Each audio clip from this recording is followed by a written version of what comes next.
Estoy con un poquito de problemas con el internet. Pero bueno, vamos con el grupo número 10, por favor. Estos son casos emblemáticos para la justicia penal guatemalteca, especialmente en el ámbito de las penas y muy particularmente la pena de muerte. A raíz de estos dos casos es que Guatemala ya no se le puede imponer la pena de muerte por la misma jurisprudencia en la Corte Interamericana de Derechos Humanos. Y posteriormente estas son las bases que sustentó la misma Corte de Constitucionalidad para eliminar la pena de muerte en estos delitos y en consecuencia ya no existe pena de muerte que aplicar. Bien, compañeritos, empecemos con el primero, por favor. Gracias, Lick. Solo voy a presentar. ¿Sí me escuchan bien? Aquí se le escucha de maravilla. Excelente. Ahora la pregunta es, todos participaron, ¿verdad? En su grupo. Sí, licenciado, todos. Muy bien, empecemos. Solo vamos a...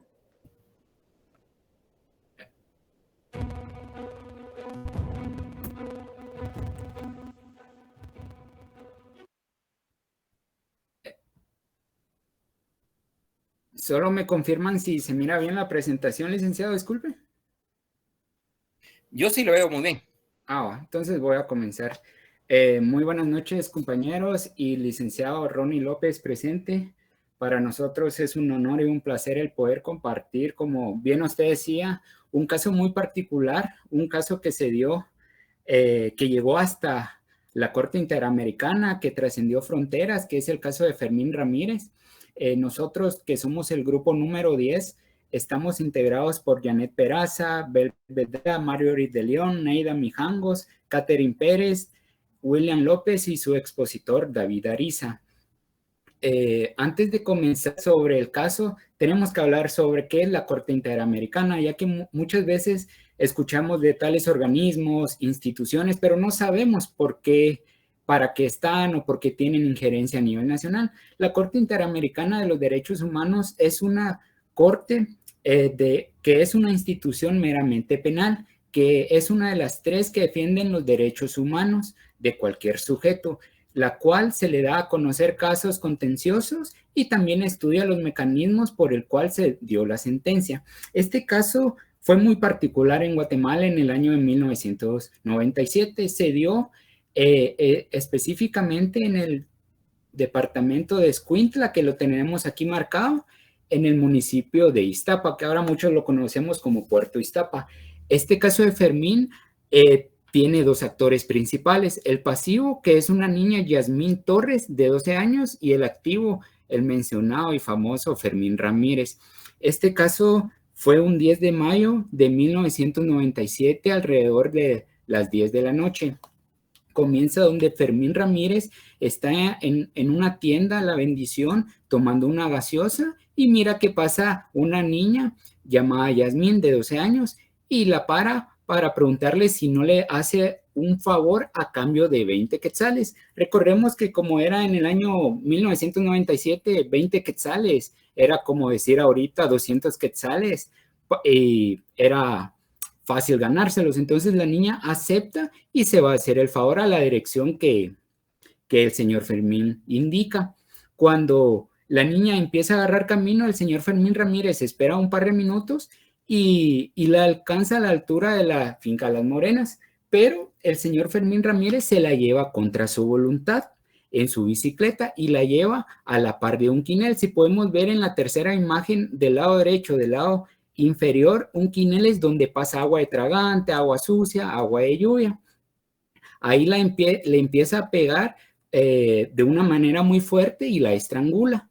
Y a raíz de eso muere la niña.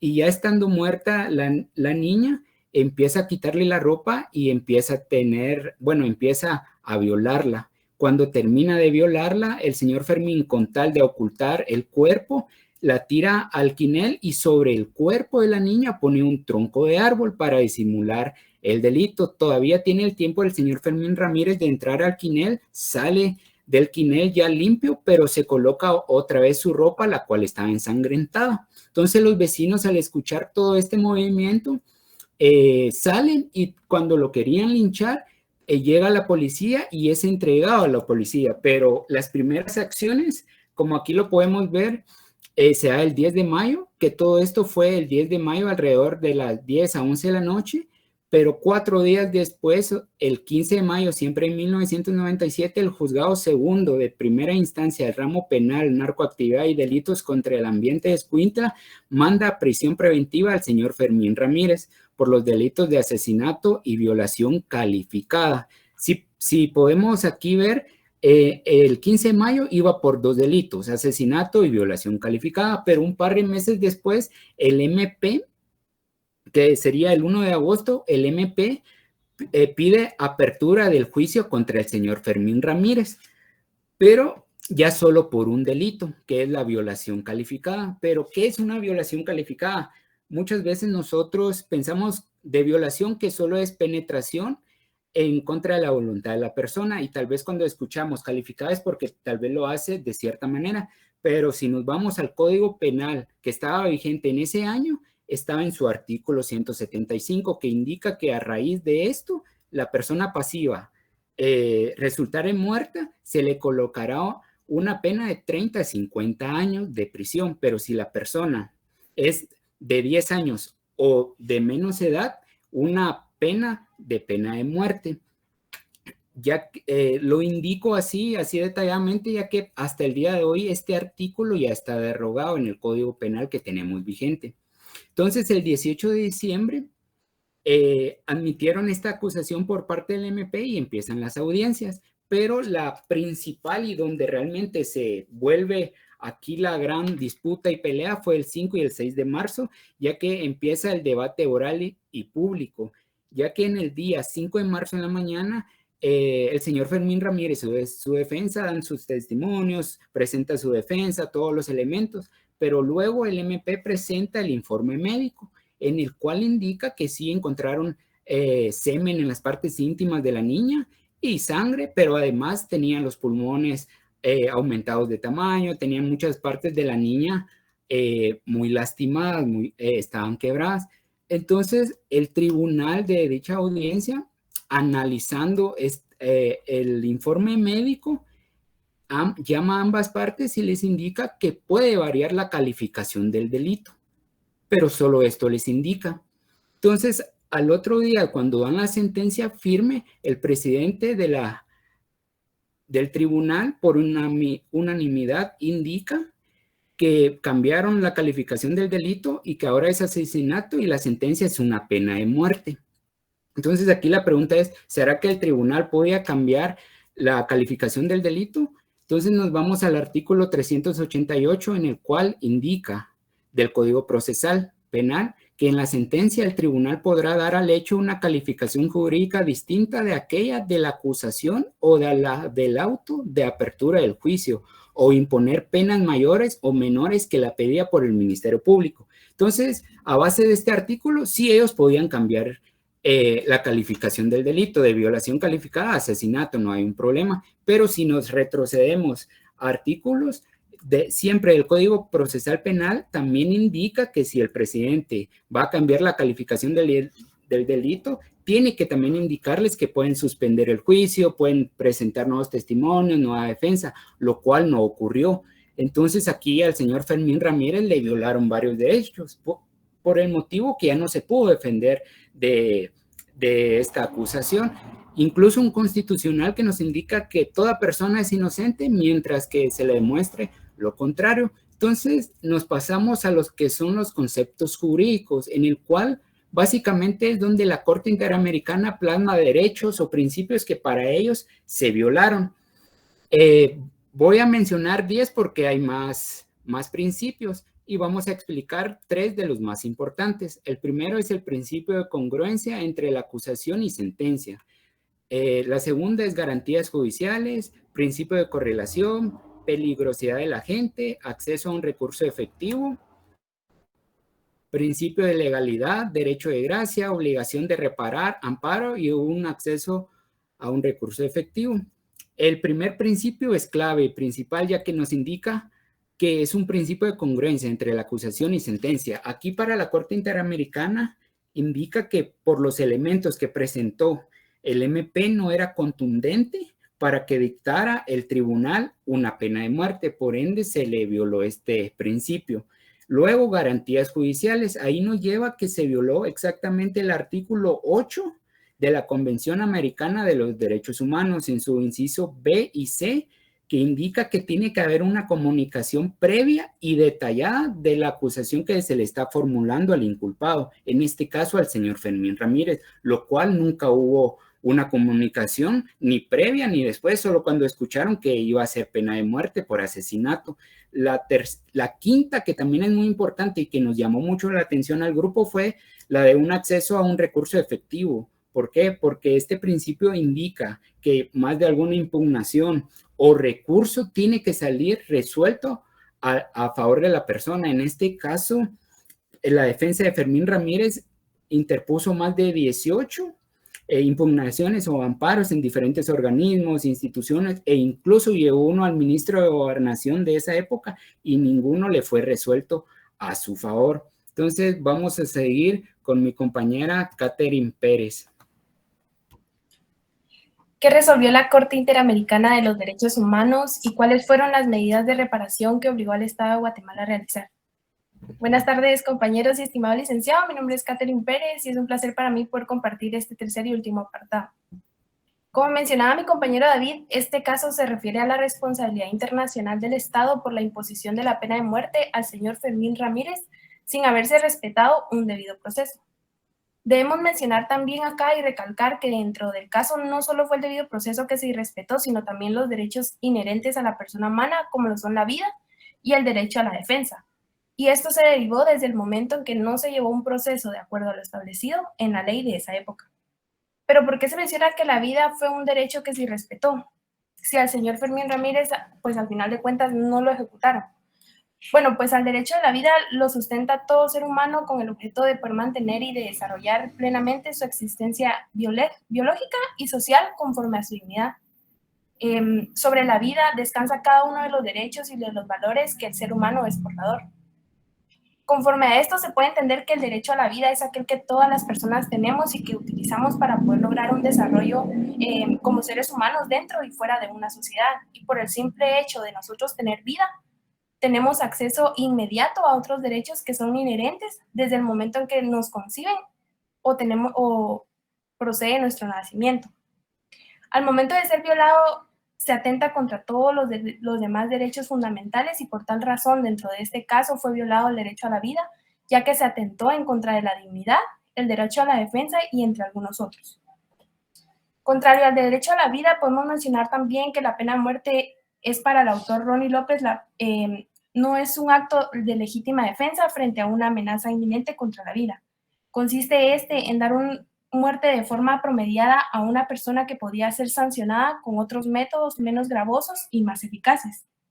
En cuanto a esta definición, el licenciado es muy objetivo al determinar que no se le llama pena de muerte a la de legítima defensa, porque si bien es cierto, cuando un Estado condena a un delincuente a la pena de muerte, dicha pena se aplica de forma predeterminada y no por defensa.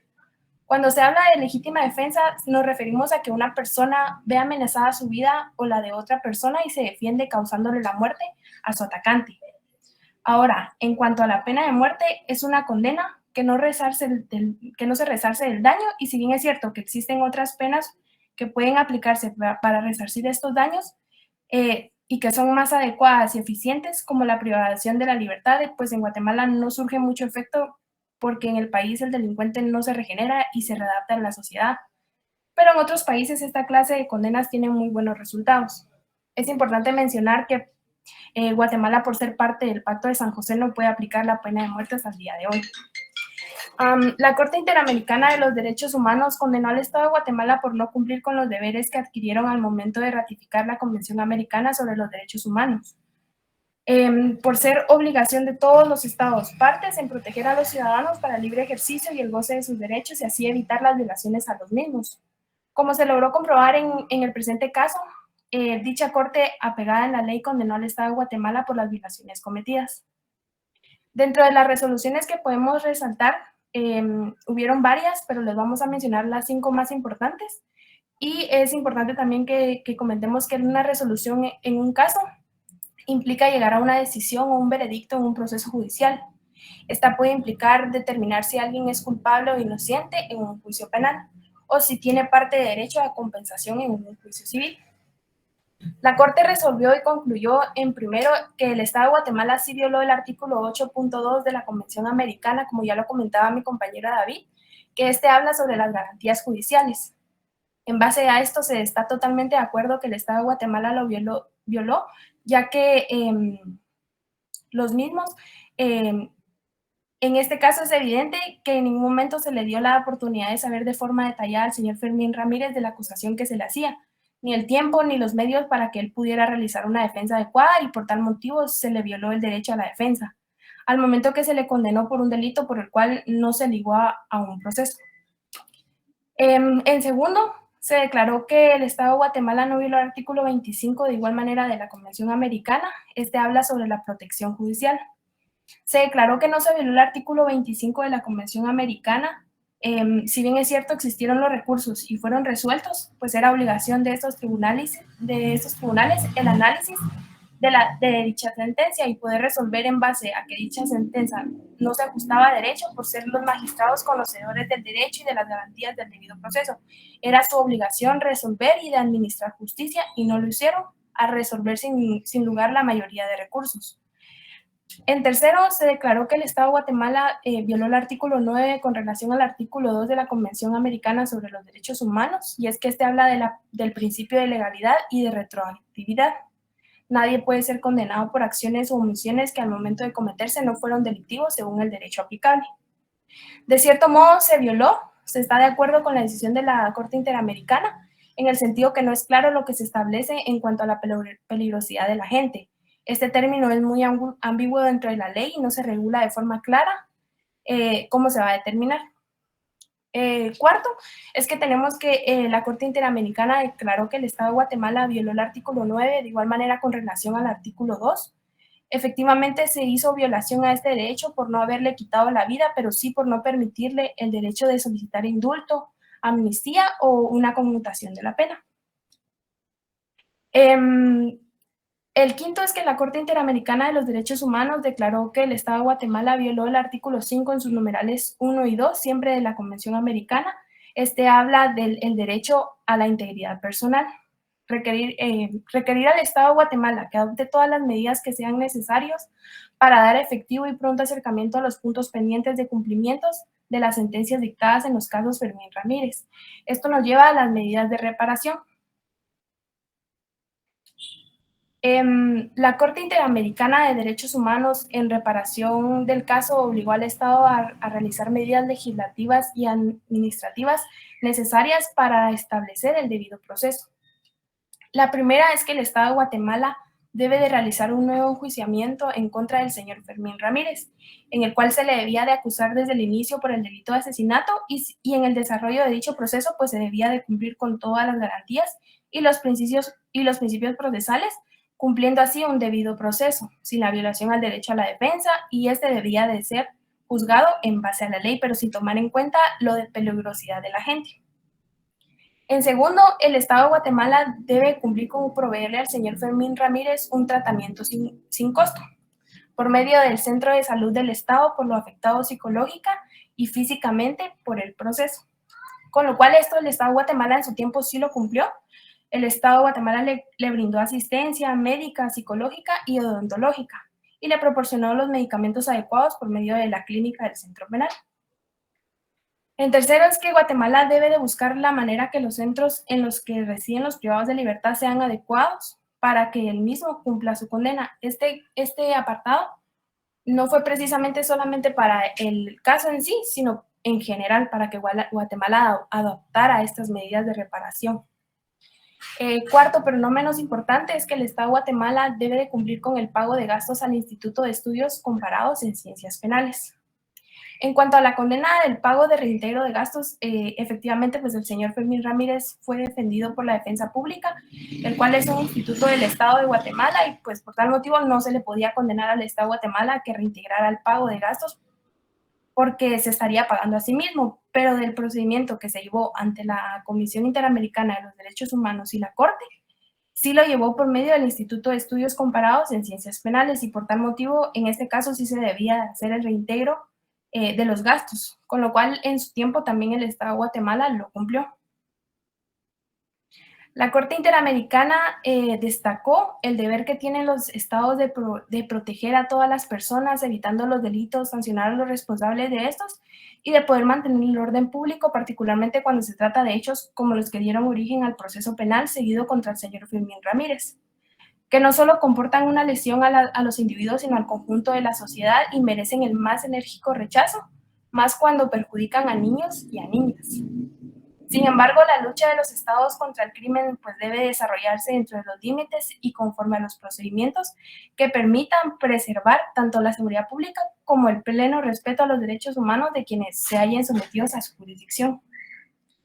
En base a esta investigación que como equipo realizamos, logramos evidenciar que el Estado de Guatemala, violó el derecho de defensa, del debido proceso, el derecho a la vida del señor Fermín Ramírez al no poder llevar un juicio en base a la ley y por no otorgarle un recurso de gracia, y por tal motivo, después de una larga investigación, la Corte Interamericana de los Derechos Humanos determinó que existen violaciones a estos derechos humanos por todos los actos contrarios a la ley, que se le realizaron en el desarrollo del primer juicio realizado por el Estado de Guatemala en contra del señor Fermín Ramírez, como ya lo mencionábamos, y sin haberse formado una justificación a dichas violaciones. La Corte procedió a condenar al Estado de Guatemala buscando como fin primordial que dentro del Estado sea justicia, sin cometer violaciones a los derechos humanos.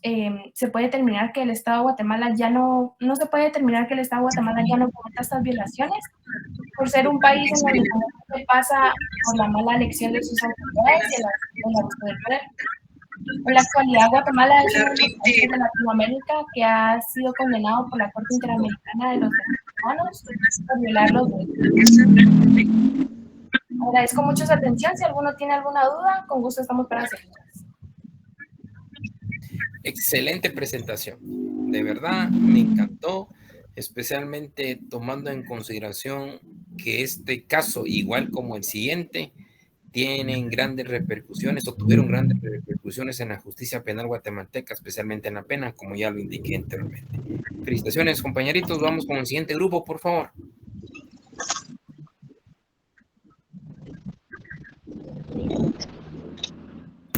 ¿Qué tal? Muy buenas noches, compañeros, doctor. Es un gusto estar acá con ustedes.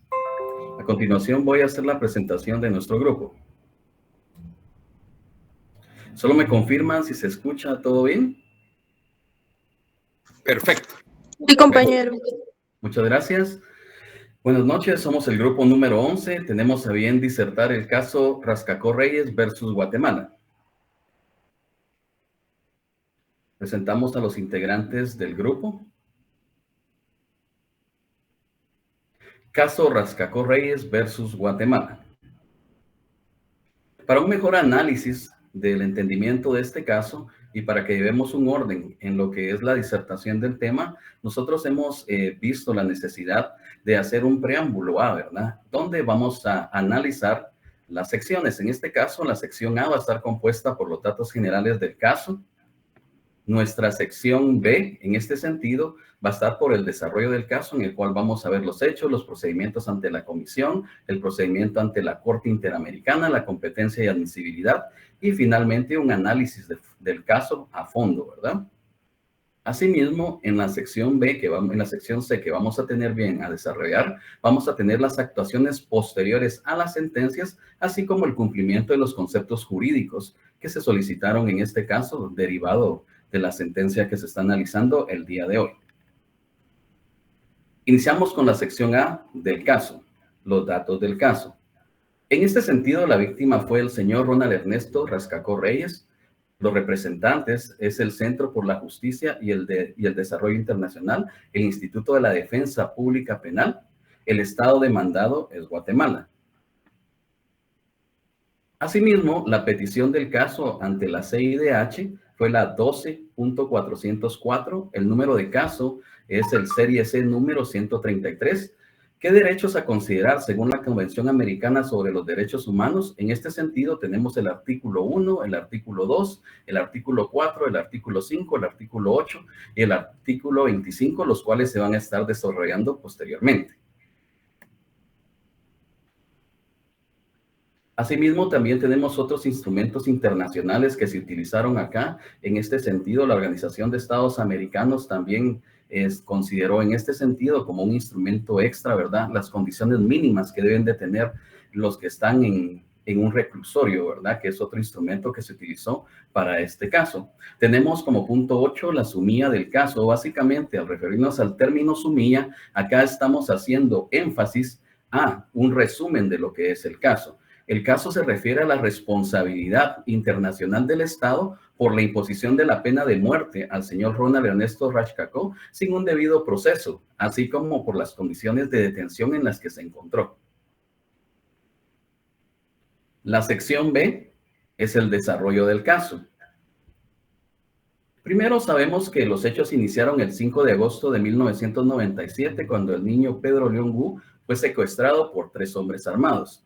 El 6 de agosto de 1997, el niño fue localizado y liberado ileso como producto de los operativos policíacos. En el operativo fue capturado Ronald Ernesto Rashkakov Reyes. El 14 de mayo de 1999, el Tribunal Sexto de Sentencia Penal, Narcoactividad y Delitos contra el Ambiente de Guatemala dictó sentencia condenatoria en contra del señor Rashkakov Reyes, condenándolo a pena de muerte tal como se encontraba establecido en el Código Penal, el artículo 201, que hablaba acerca de plagio o secuestro en ese momento. Recordemos que en ese momento el artículo 201 pues, no se limitaba directamente a colocar plagios o secuestros de alta gravedad y aquellos que son mínimos, ¿verdad? Por esa razón, el Estado había condenado al señor Rashkakov Reyes a la pena de muerte. Asimismo, podemos establecer, ¿verdad?, que a partir de todo ello, ¿verdad?, que ya se le había dictaminado la pena de muerte al señor Rashkakov Reyes, él se encontraba en ciertas condiciones que no eran adecuadas, ¿verdad?, para la vida humana. Él se encontraba confinado en un establecimiento de máxima seguridad en la zona 18. Su celda era aproximadamente de 4 metros cuadrados. Él solo podía ir a un patio cementado que tenía casi que las mismas características de su celda, la cual estaba con rejas y malla. En la misma celda se encontraban las instalaciones sanitarias, las cuales estaban en condiciones altamente, en este caso, deficientes e insalubres. El señor se queja ante las autoridades de que tiene afecciones relacionadas con la tensión que le produce la espera de la ejecución de su sentencia. No obstante, no recibe ningún tratamiento médico adecuado, ni medicamentos de ningún tipo, ni asistencia psicológica. En ese momento, el señor Rashkakov Reyes se siente desesperado a tal punto de él mismo quererse quitar la vida. ¿Y por qué razón pensó el señor Rashkakov Reyes esta parte? Porque él no quería dar un espectáculo a toda la población guatemalteca debido a todos, en este caso, las violaciones a los derechos que él está siendo sometido, ¿verdad? Por este caso, por el Estado de Guatemala, en el lugar donde él se encontraba. En este caso, ahora vamos a hablar de los procedimientos ante la Comisión Interamericana.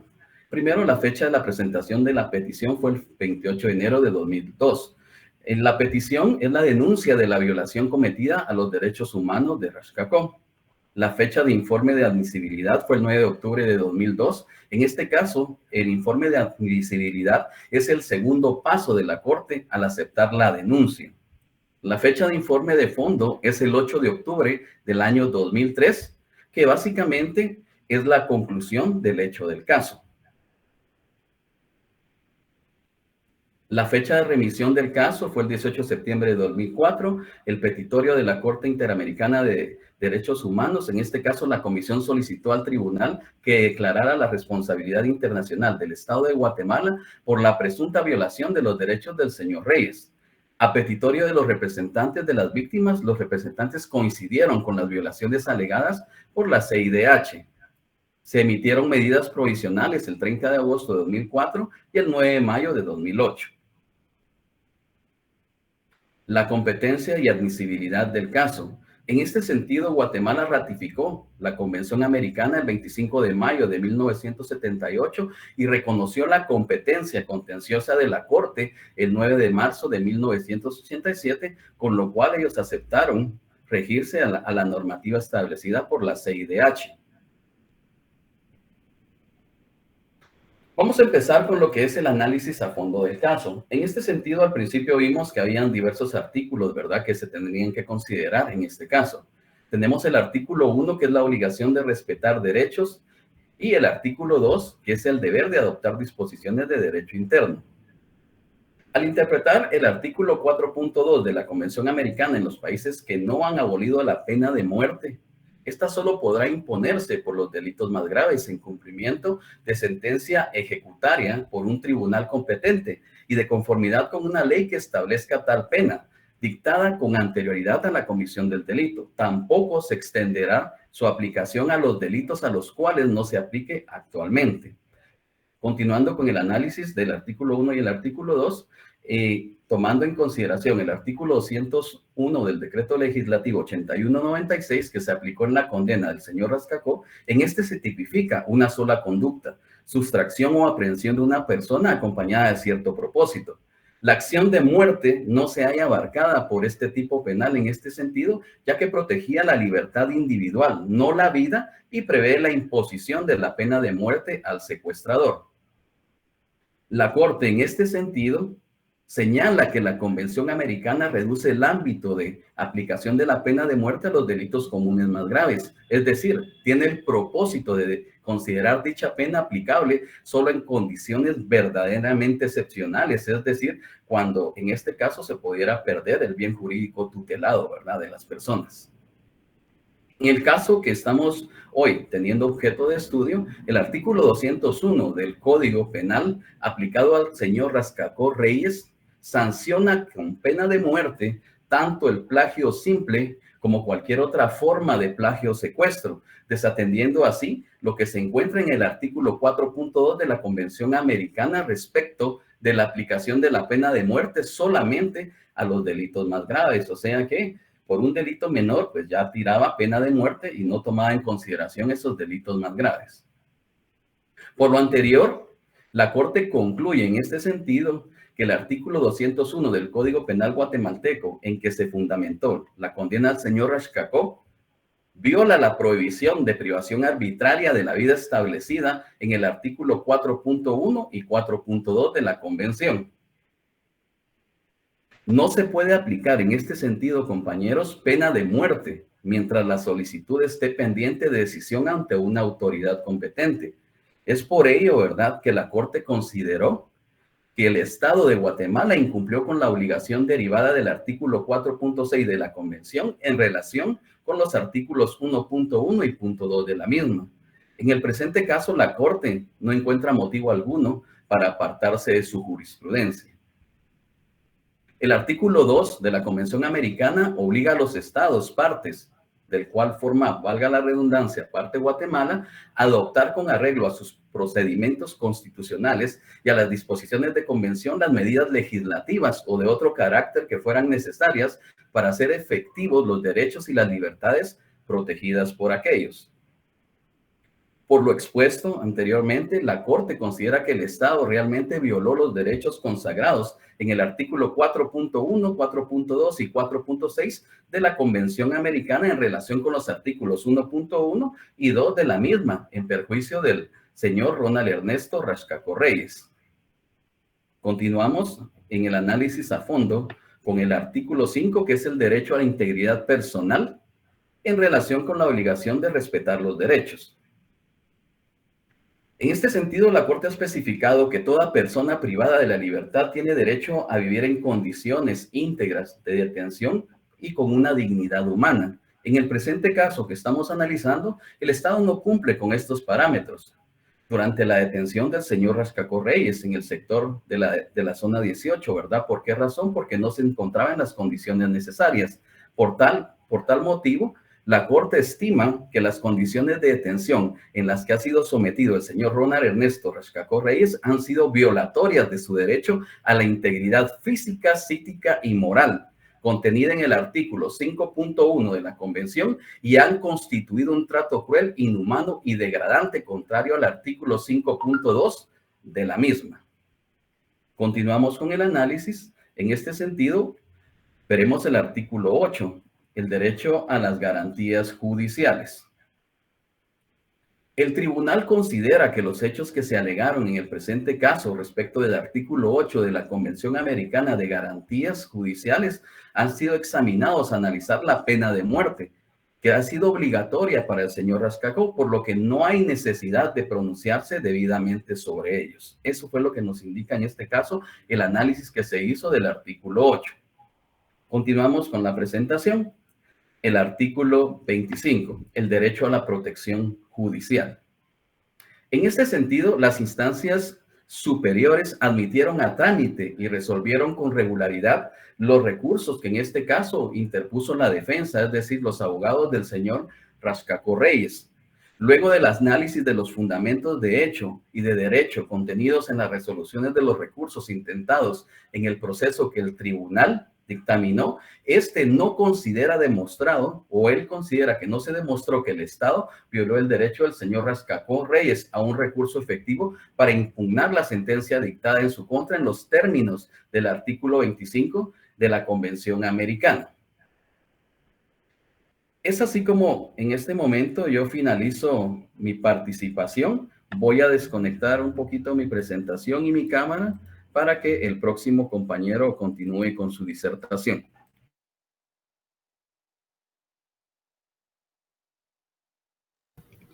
Muy bien, terminó la presentación del grupo, entiendo. No, buenas noches, licenciado. Ahorita voy a continuar yo. Okay, mi nombre es Darío López. Buenas noches, compañeros. Buenas noches, Lick. Ahorita vamos a seguir con la presentación y lo que yo les traigo hoy por exponer el día de hoy.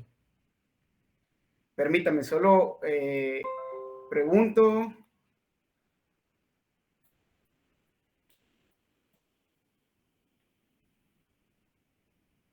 ¿Ya pueden ver la presentación? No se le ve nada. Se ve. Sí, mira. ¿Ya se ve? Sí, se ve. Muy bien. Al menos conmigo no se ve, don. Yo tampoco la puedo ver. Doctor, yo tampoco la puedo ver. Solo la intervención. Vamos a volverla a compartir, permítanme. Perfecto. Sí. Doctor, solo la intervención. Al parecer, ¿sí? la configuración que está en la Meet, hay que cambiarle de diseño, porque sí se muestra la cámara de los compañeros y en otra parte se muestra la presentación que ellos tienen. Tal vez esa es la forma de corregirlo, pero solo es el comentario por ahora, doctor. Muy bien, gracias, don Irving. Ok, voy aquí. Ahorita. Ustedes son pilas, hombre. Ustedes ya nacieron con las pilas bien hechas. Ok, ahí ya me miro yo en cámara, si no estoy mal. Ahora voy a empezar con la presentación, permítanme. Ahora sí ya se ve. Ok, vamos aquí. Presentar. Acá. Ya. Ahí ya lo ven, ¿verdad? Perfecto. Muy bien. Entonces, muy buenas noches. Darío López, mi nombre, licenciado, y compañeros. Qué gusto volver a estar aquí con ustedes al frente y poder seguir exponiendo lo interesante de este caso. En mi caso, a mí me ha tocado hablarles un poquito de la sentencia del caso de Rascacó Reyes versus Guatemala. Y para ello puedo indicar que el 15 de septiembre de 2005 se dicta la sentencia de fondo de reparaciones y costas del caso expuesto, siendo el fallo de la Corte Interamericana el siguiente. La Corte encontró responsable internacionalmente al Estado de Guatemala por la condena a la pena de muerte que se le impuso al señor Rascacó Reyes el 14 de mayo de 1999 por la acusación del delito de plagio o secuestro en calidad de autor directo. Esto trae 4 puntos resolutivos importantes. Y el primero es que el Estado violó en perjuicio del señor Rascacó Reyes los derechos consagrados en el artículo 4.1, 4.2 y 4.6 de la Convención Americana de los Derechos Humanos.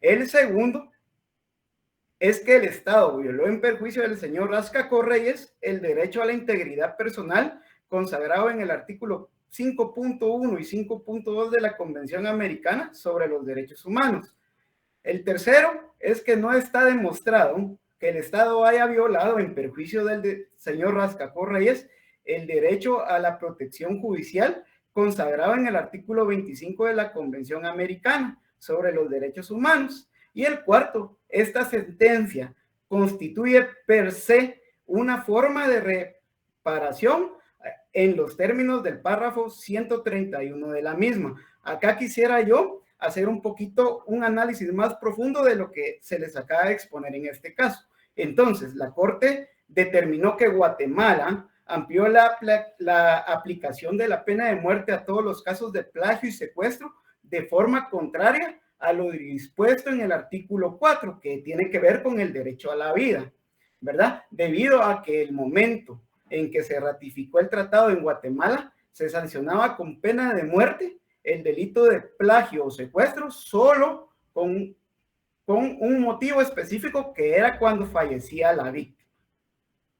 También determinó que el Estado incurrió en violaciones al derecho a la vida debido a que el delito de plagio y secuestro no se encontraba dentro de la categoría de delitos más graves, que era lo que requería la convención para poder permitir la aplicación de la pena de muerte.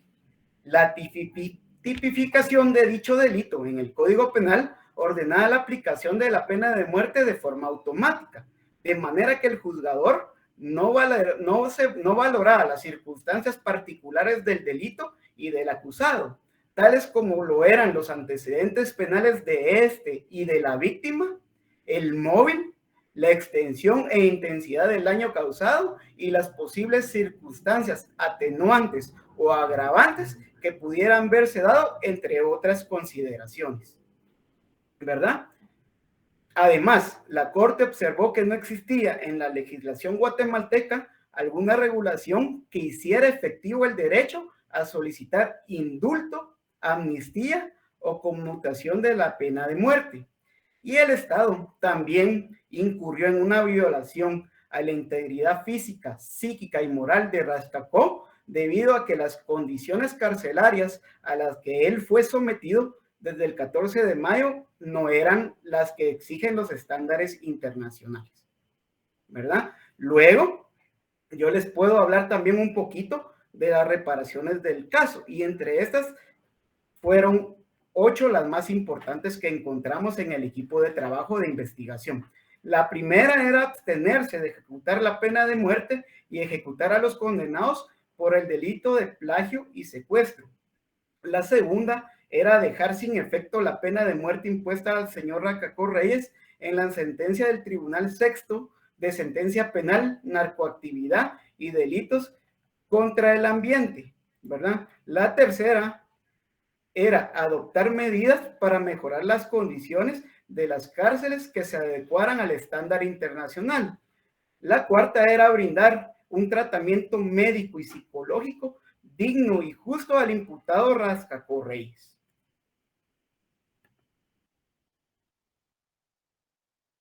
La quinta era permitir las visitas conyugales de su esposa. La sexta era adoptar las medidas necesarias para poder reinsertar a Rascacó a la sociedad. La séptima fue pagar las cantidades fijadas como reembolso de costas y gastos dentro del plazo de 1 año, que equivalía en aquel momento a $5,000 de los Estados Unidos de América o su equivalente en moneda nacional. Y la octava era difundir la sentencia a través del diario oficial y otro de amplia circulación nacional. Luego entramos a la sección C para continuar, y la sección C traemos las actuaciones posteriores a la sentencia. En relación a la supervisión del cumplimiento de sentencia, la última fecha de resolución es el 30 de enero de 2019. Y acá se encontró que el Estado de Guatemala ha cumplido con lo siguiente. Primero, dejó sin efecto la pena impuesta al señor Rascacó Reyes. Luego, publicó las partes pertinentes del fallo dictado en el presente caso. También pagó cantidades fijadas por reembolso de costas y gastos. El Estado de Guatemala ha cumplido parcialmente con lo siguiente. o cumplió parcialmente con lo siguiente y le brindó tratamiento médico al señor Rascacó, ¿verdad? Y quedan pendientes de cumplimiento los puntos resolutivos siguientes. Primero, modificar el artículo 201 del Código Penal. Segundo, abstenerse de aplicar la pena de muerte a los condenados por el delito de plagio o secuestro en su situación simple. Luego, también crear un procedimiento para el que el condenado a muerte tenga derecho a solicitar indulto. También mejorar las condiciones de las cárceles a los estándares internacionales mínimos que se exigen. Y ya, para ir cerrando con la presentación, les hablaré un poquito de los conceptos jurídicos que se encontraron dentro del caso. Primero, el amparo, que es un proceso que cumple una doble función para proteger las garantías tanto de los ciudadanos y también a la propia Constitución, evitando que sea violada, ¿verdad? Luego está la apelación, que es un proceso de corrección de errores, como un proceso de aclaración o interpretación de la ley.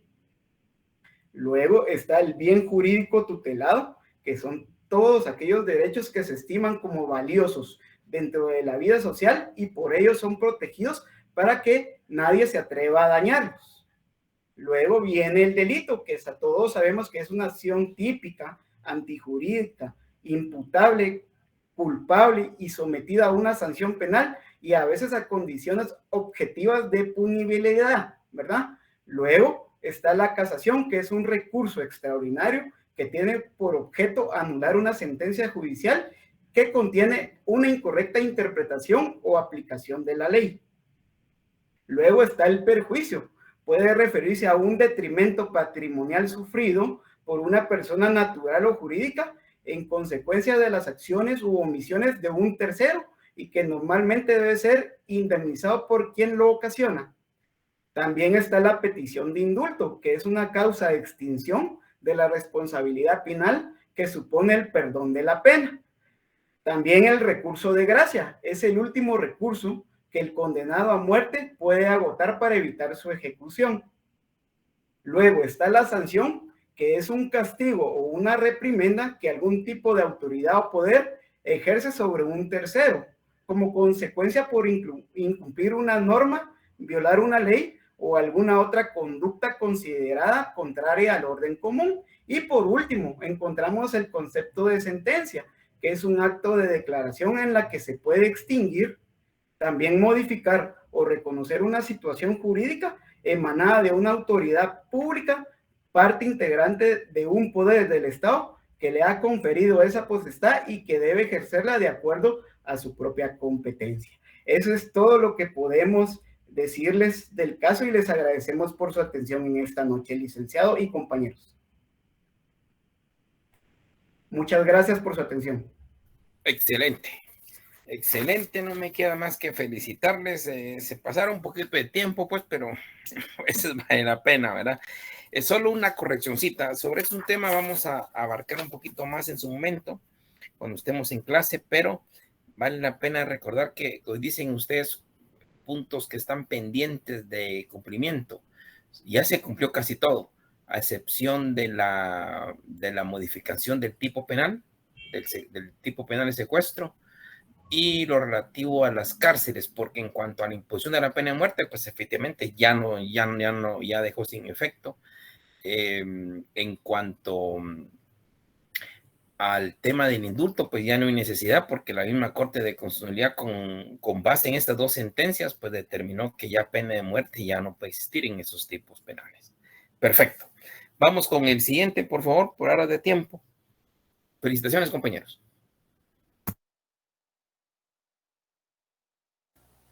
Buenas noches, magistrado Ronnie López, a su asistente, licenciada Georgina, y compañeros estudiantes de cuarto semestre de la sección C de esta bonita carrera de Derecho. Nosotros somos el grupo 12. Nuestro eslogan es Unidos por la Paz.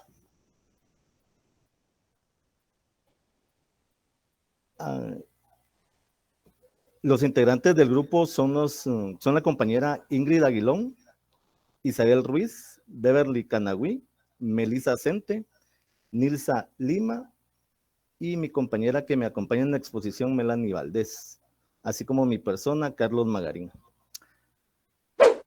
A nosotros nos tocó exponer sobre el polémico caso de la señora María Tiutojín y su hija de 1 mes de edad, la niña Josefa Tiutojín. Hola, soy María Tiutojín.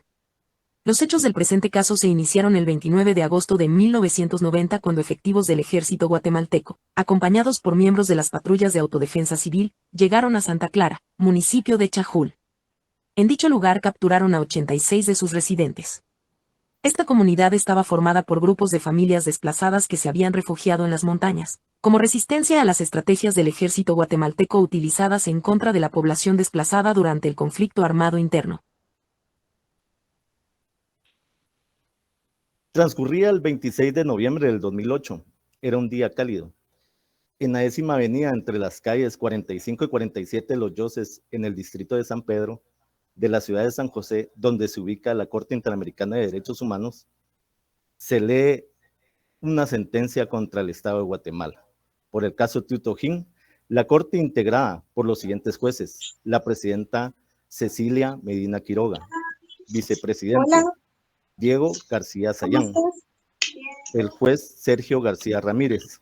Fíjate que yo había pedido que trajeran ese rollo de papel a las Manuel 8. Ventura Robles, juez Leonardo Franco, Sí. jueza Perdón, Margaret ahí hay una May interrupción de una compañera, perdón, se nos puede apagar el micrófono, por favor. Rosario, su micrófono.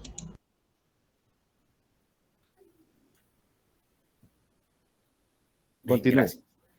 La Corte, integrada por los siguientes jueces: la presidenta Cecilia Medina Quiroga, vicepresidente Diego García Sayán, el juez Sergio García Ramírez, el también juez Manuel Ventura Robles, el juez Leonardo Franco, jueza Margaret May Macaulay, jueza Radis Abreu Blondet, el juez Álvaro Castellanos Howell, además del secretario Pablo Saavedra Alessandri. Por tanto, la Corte declara por unanimidad que 1. Acepta el reconocimiento de responsabilidad internacional efectuado por el Estado sobre la violación de los derechos consagrados de la Convención de los Derechos Humanos y de la Convención Interamericana sobre la Desaparición Forzada de la señora María Tiutojín. 2. Acepta el reconocimiento de la responsabilidad internacional efectuado por el Estado sobre la violación de los derechos consagrados de la Convención de los Derechos Humanos y de la Convención Interamericana sobre la Desaparición Forzada de la niña Josefa Tiutojín. 3. Acepta el reconocimiento de la responsabilidad internacional efectuado por el Estado sobre la violación de los derechos consagrados de la Convención de los Derechos Humanos en perjuicio de Victoriana Tiutojín. 4. Acepta el reconocimiento de responsabilidad internacional efectuado por el Estado sobre la violación de los derechos consagrados de la Convención de los Derechos Humanos en perjuicio de Josefa Tiu y Mul, Rosa Tiutojín, Pedro Tiutojín, Manuel Tiutojín y Juana Tiutojín. Pero ¿cómo iniciaron los hechos que provocaron la condena contra el Estado de Guatemala? María Tiutojín y su hija de 1 mes de edad, Josefa Tiutojín, fueron detenidos por el ejército en el pueblo de Santa Clara, en el área de Macchel, en el departamento del Quiché, en una mañana del 29 de agosto de 1990, junto con un grupo de 85 campesinos, entre ellos mujeres y niños, de la comunidad de población en resistencia CPR. El grupo fue detenido por aproximadamente 100 soldados y 40 miembros de una patrulla de autodefensa civil, también conocidas como PAC. María Tiutojín y los demás fueron obligados a caminar durante 9 horas, desde las 8 de la noche a las 5 de la mañana. Una vez tuve la oportunidad de escalar el volcán de agua de noche y aproximadamente tomamos ese tiempo más o menos. Y desde ahí pude comprender yo la tortura que estaba pasando esta gente, porque estaban aguantando hambre, estaban aguantando frío, sueño, además que no les permitían, me imagino que los obligaban a caminar más de lo que sus fuerzas les daban. Llegaron hasta la población de Amachel y fueron conducidos a la escuela del pueblo y retenidos ahí durante 9 días. El único momento en que salieron de la escuela fue para ser sometidos a interrogatorios en la guarnición militar local. María Tiutojín, a quien las autoridades habían acusado de pertenecer a un grupo de oposición armada, fue sometida. Y es que en ese entonces, póngale que a usted le caían mal a un vecino o alguna persona, algún familiar o algo, y los acusaba, aunque no fuera cierto, de algo, las autoridades muchas veces lo iban a traer, así se le decía, ¿eh? Lo iban a traer sin respetar un debido proceso, ¿verdad?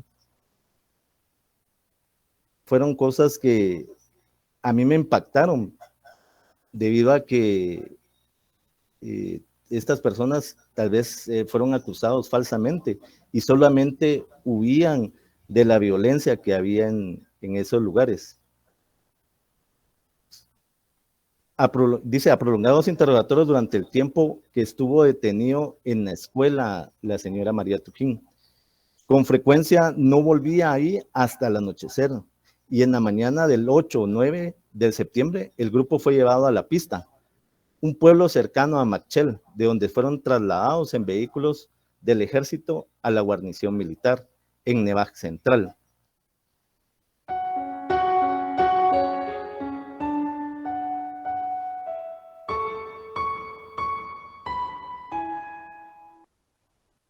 Según los informes, llegaron ahí a primera hora de la tarde y les fue facilitada comida en ese lugar, aunque parece haber cierta confusión en relación con el momento exacto en que María Tiutojín y su hijo fueron separados del grupo. Testigos oculares informaron que mientras estaban comiendo apareció un soldado y se la llevó. María Tiutojín estaba llorando según los informes. Ni el bebé ni su madre se volvieron a ser vistas jamás. Muchos de ustedes que han leído El Señor Presidente, esto me hizo recordar un fragmento del Señor Presidente, en el cual una mujer es tomada por las autoridades y junto con su bebé. Muchos pensarán, bueno, eso fue una manera humanitaria de que no separar al hijo de la señora. Pero en ese relato lo que cuenta es que el niño era utilizado para torturar a la mamá, porque el niño lloraba de hambre y no se lo daban a la señora hasta que ella confesara, incluso tal vez algo que no era cierto, ¿verdad? Que confesara algo que no había hecho, con tal de poder tener el bebé cerca.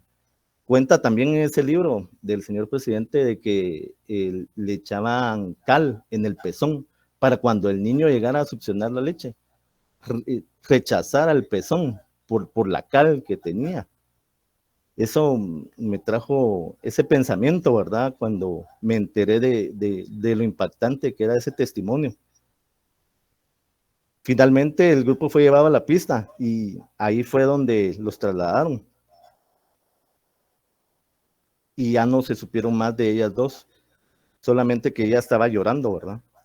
Posteriormente, pues el grupo ya fue trasladado a un centro de recepción de refugiados y personas desplazadas perteneciente a la Comisión Especial de Atención de Refugiados, CEAR, una organización gubernamental de refugiados. Las patrullas de autodefensa civil son fuerzas civiles auxiliares de las Fuerzas Armadas guatemaltecas. Se formaron por primera vez a principios de las décadas de los 80 como parte de la estrategia de contrainsurgencia, entonces seguida por el ejército. Ahora las autoridades sostienen que las patrullas son voluntarias. No obstante, Amnistía Internacional ha recibido numerosos informes según los cuales los que han intentado retirarse del servicio de patrulla civil han sido hostigamiento, amenazas de muerte e incluso ejecuciones extrajudiciales. O sea que aquellos que una vez violaron los derechos de otros finalmente fueron violados sus derechos también. Y como dice el libro de Ricardo Falla en Masacres de la Selva, dice, tan tales crímenes de lesa humanidad que lo que pasó nunca más se repita.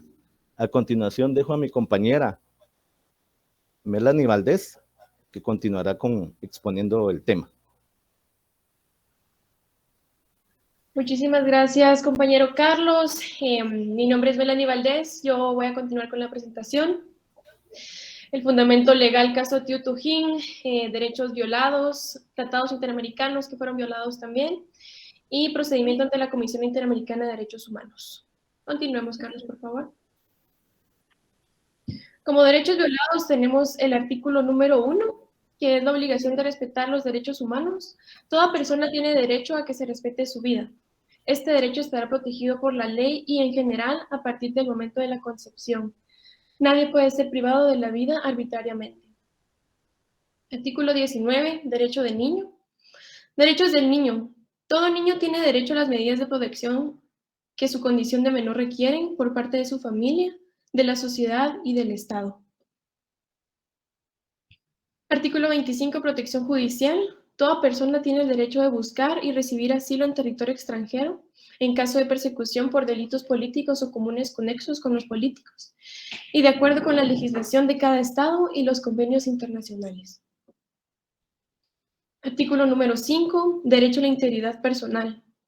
Toda persona tiene derecho a que se respete su integridad física y moral. Nadie debe ser sometido a torturas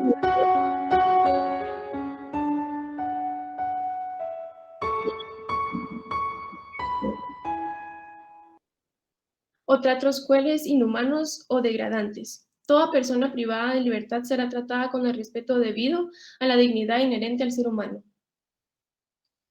Siguiente, el artículo 7, derecho a la libertad personal. Nadie puede ser privado de su libertad física, salvo por las causas y las condiciones fijadas de antemano por las constituciones políticas de los estados, partes o por las leyes dictadas conforme a ellas. Artículo 8, garantías judiciales. Toda persona tiene derecho a ser oída con las debidas garantías y dentro de un plazo razonable, por un juez o tribunal competente, independientemente e imparcial, establecido con anterioridad por la ley, en la sustanciación de cualquier acusación penal formulada contra ella o para la determinación de sus derechos y obligaciones de orden civil, laboral, fiscal o de cualquier otro carácter. Siguiente, por favor, Carlos.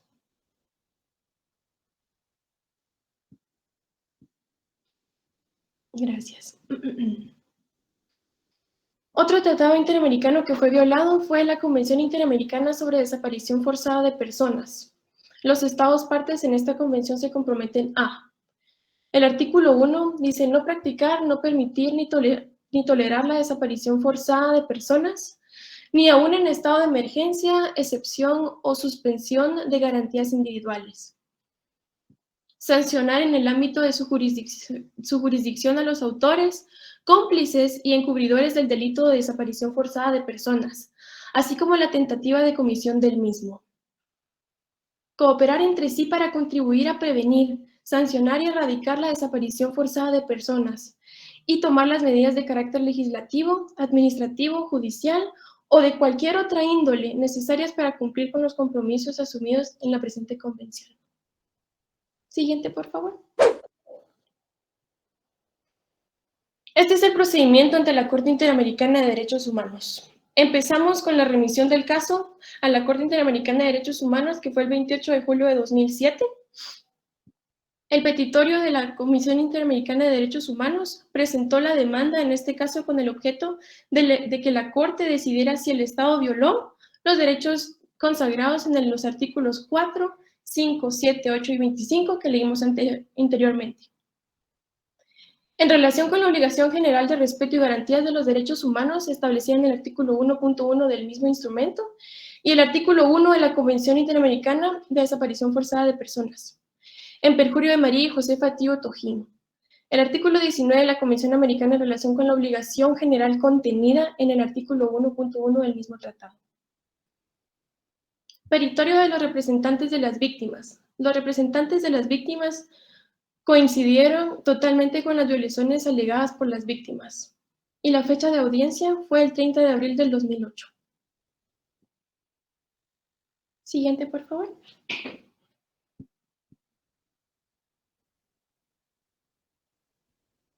Hablemos de la sentencia.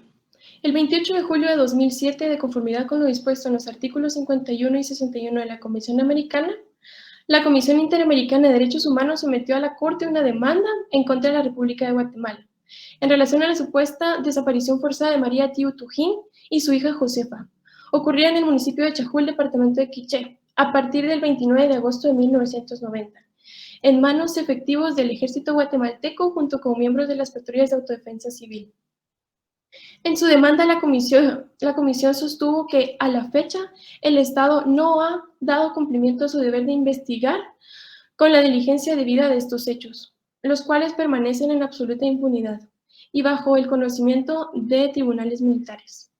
A criterio de la comisión, el presente caso refleja los abusos cometidos durante el conflicto armado por las fuerzas militares contra el pueblo indígena, maya, y las comunidades de población en resistencia.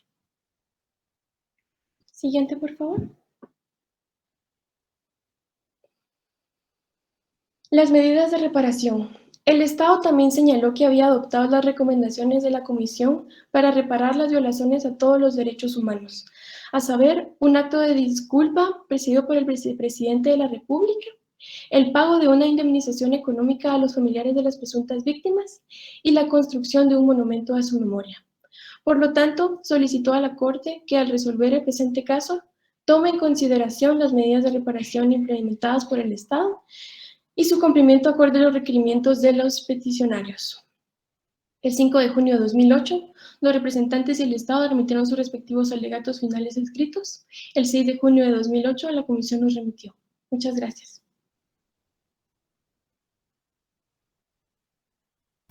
Me encantó la presentación, me encantó. Y don Carlos me hizo recordar temas importantes que vale la pena mencionarles. Yo no sé si ya leyeron todos este libro de Masacres de la Selva, es un libro interesante, muy bueno, especialmente hacer un poco de conciencia, no un poco, bastante conciencia de no volver a caer en esas mismas circunstancias que cayó nuestro pueblo en su momento. La verdad, me encantó, hasta inteligencia artificial pusieron ahí. Felicitaciones, felicitaciones a todo grupo, felicitaciones a los 3 grupos que pasaron muy bien el día de hoy. Nos vemos el viernes, compañeritos, con los siguientes. Se cuidan, buenas noches. Gracias. Felicidades. Buenas noches, Liz. Buenas noches.